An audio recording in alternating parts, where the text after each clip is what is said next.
Hi everyone, I'm Cherry and Isar from BSE2B. Now I will discuss the Chapter 8 Justice and Fairness Promoting the Common Good. So let's start. Chapter 8 Justice and Fairness Promoting the Common Good. So taxation.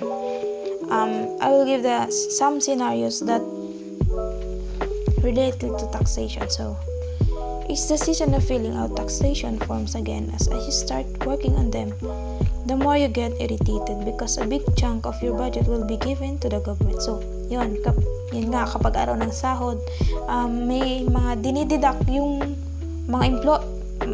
may dinididak sa mga employee. Kung saan ito yung tax kapag nagtatrabaho ka, lalo na sa government. And so you go your way to the government office to pay your tax. Yun nga po.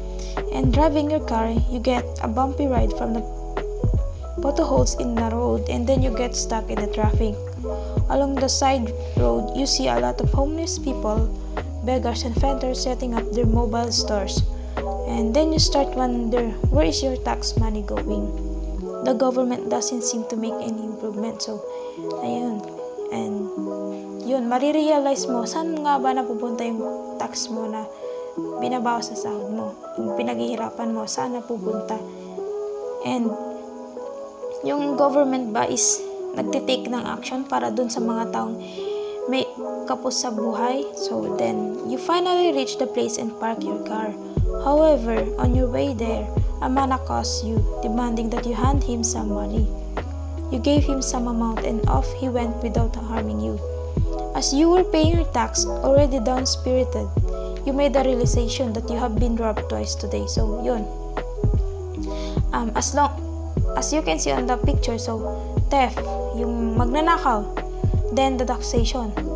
May pagkakatulad ba sila? So, you just start wondering, which is the greater robber? Sino yung mas lamang? Ganun. The man or the government? It's even fair to compare the two. Is the government justified in taking your money? Tama ba yung ginagawa nila na pagbabawas ng tax? Yes. As a citizen, kailangan talagang magbayad ka ng tax. Ganun. And who should carry the burden of taxation? Who should benefit from it? Social housing, who should pay for the cost? The discussion on taxation usually involves the concept of justice and fairness. What is fair and what is just? How much responsibility does one have for other people? Is it fair to give your hard-earned money to somebody who is slacking off? It's just for the government to force you to give. So yun, marirealize natin na binabawas yung tax. Then, mapapagtanto mo pag tumingin ka sa paligid mo, saan napupunta yung tax na binabayad mo? May ginagawa bang action yung government para ma-improve, may karoon ng improvement sa community mo? Ganon. So, let's talk about the justice and fairness. Justice and fairness. Justice and fairness, generally speaking, go hand in hand in a way that justice cannot considered just if fairness was not practiced. So, yun. Kapag ang justice is hindi nasagawa, walang fairness na mangyayari. So, fairness is defined as the morally correct distribution of resources between people. So, fairness, yung pagkakaroon ng pantay na karapatan, ganun, between two people. Kailangan hindi ka bias, ganun. So, in the critic of pure reason, Kant said that we need concepts that inspire us so that we may continue to have a passion for life. We should wake up and think that love will find its way or that justice will triumph. Otherwise, it would be difficult to motivate in facing the daily grids of life. Providing what is just is one of the values most states strive have. This is usually manifested in how the government deals with its people and how they relate with one another. Such a relationship is a dynamic one that is different from one state to another. So, ayun nga, providing what is just. Yung pagkakaroon ng justice is, ito yung talagang one of the values na kung saan meron yung isa, ganun. So, yung government dapat dapat magkakaroon sila ng justice, lalo na sa mga nasasakupan nila, para magkaroon ng relationship yung bawat isa. So, next slides. According to John Rawls, before we can determine what principle of distribution is just, the method for choosing it must be fair. So, kailangan kapag magkakaroon tayo ng justice, is yung method ng pagpili or is dapat fair. To determine if it's fair, Rawls suggested in his theory of justice that those who will choose must be shrouded in the veil of ignorance. So, covered by this veil, people will choose the manner of distribution without them knowing what will be their position in the society. So, kapag magkakaroon tayo ng this manner of distribution o yung pagkakaroon ng justice, ng fairness, is kailangan hindi nababase sa estado ng isang tao.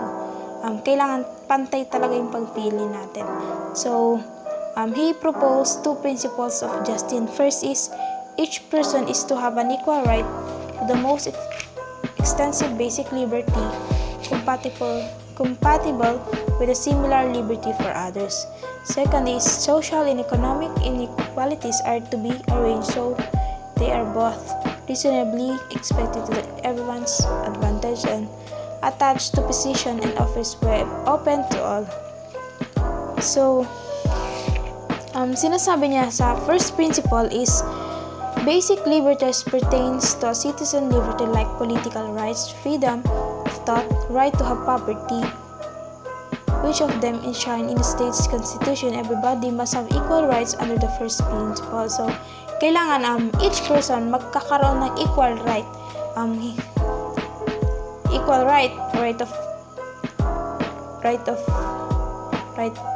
Political right, or freedom of thought. Kailangan pantay-pantay ang bawat isa. So, ganun, kapag magdidistribute ka ng justice. And under the second principle, distribution of wealth does not necessarily have to be the same, but it must be to be the everyone's advantage. So, kapag magdidistribute ka ng justice, kailangan lahat is mayroong advantage na makukuha. Hindi lamang ikaw, hindi lamang siya, ganun. So, next slides. Distributive justice is sought to be the main guide of political institutions in their dealings with the distribution of benefit and burdens among its people. With limited resources that the state has to allocate, it has to be careful in its method of distribution so that it will be just and fair for all. So, ayun nga, kailangan is pantay-pantay yung pagdidistribute ng justice. Kailangan may fairness na mangyayari sa pagdidistribute mo ng justice. So, yun lang, and thank you for the listening. I hope you understand my discussion for today. So, thank you.